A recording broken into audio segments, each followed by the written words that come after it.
We are born with the capacity to dance together, but not with the necessary training. We have to learn the dance steps and practice until we move with ease and grace. The joy in it requires work.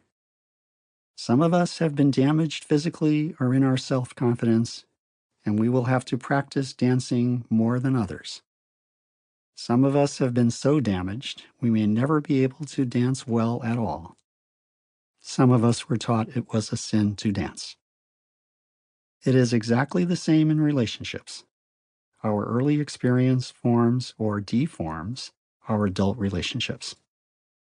As children, some of us were so injured or disabled psychologically by neglect, inhibition, or abuse that it may take us years of work and practice before we can dance a graceful adult commitment. Some of us were so abused that we feel compelled to abuse others in revenge. Some of us were so damaged in the past that we may never be able to relate in an adult way.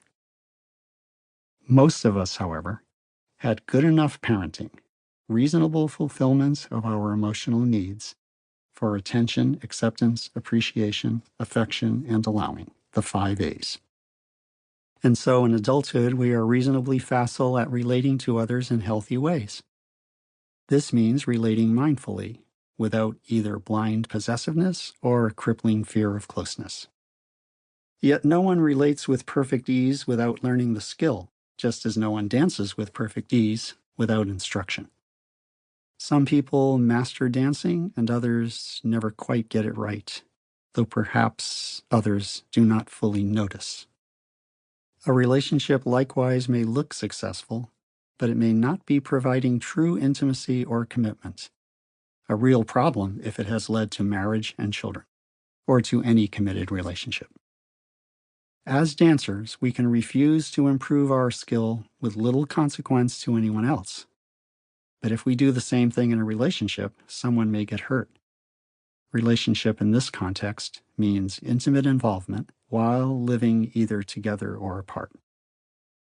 Then there are those of us who suffered serious childhood abuse and lack of need fulfillment, and thereby were damaged in such a way that we cannot easily be intimate.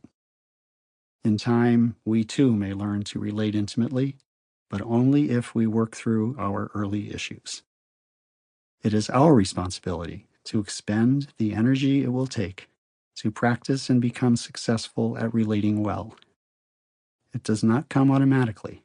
We will have to learn, be taught, grieve our past, work in therapy, get to know our true self, undo years of habits, practice with a partner, follow a spiritual practice, and read and work with a book like this. The good news is that we, like all human beings, have a psyche calibrated to do that work. Eventually, the awkwardness and missteps give way to harmonious and cooperative movement that reflects the love song behind it all. We have heard about the harm our childhood wounds can do to our adult relationships, but I take a generally positive view of the childhood phase of our human journey. What happened to us then is not as important as how we hold it now, positively as something we have grown by, or negatively as something that goes on wounding us and our relationships. If we can mourn the past and thereby diminish its impact on our present lives, we can then maintain our boundaries while still bonding closely to a partner. As long as we have a program for dealing with adversity, no problem can lead us to despair.